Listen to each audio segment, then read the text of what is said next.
Housing and Urban Development Office sa Dakbayan sa Mandaue mitataw ngawa sila'y mahatag nga relocation site alang sa tanang mga namuyo ilawom sa First Mactan Mandaue Bridge. Nunot kini sa pagayom-ayom sa maong taytayan din mapiktuhan ang mga namuyo ilawom sa taytayan. Siluan Mirondina sa report.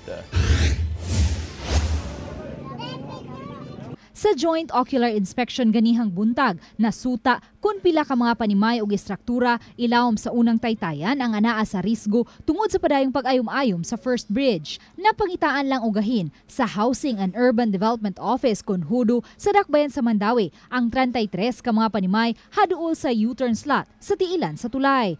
Apan wa sila'y matanyag nga relocation site sa mga mulupyo ubos sa unang tulay. We found out nga 5 meters from the sidewalk going backward, no, kuan sa structures ug asa maigo.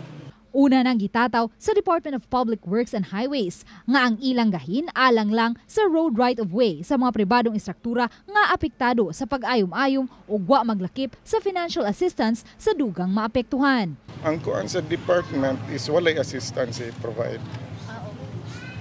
No, di na ko kakuan sa LGU, basta sa department nato ang kuana na walagi assistance i-provide. Tungod ni ini, ang 51 anyos nga si Dionilo Pinote nagdumili pagbiya sa gipuy-an bisan sa duha ka notice to vacate nga nadawat gikan sa DPWH. Gusto siyang makasiguro nga may kapaingnan siya kun mobiya man sa dapit diin siya mataw. Maghuwat lang mi o ipatawag mis barangay, negotiate ana unsay ilang ko ana mo una mi mo demand gyud og insakto nga kanang mapahilo na mi nila.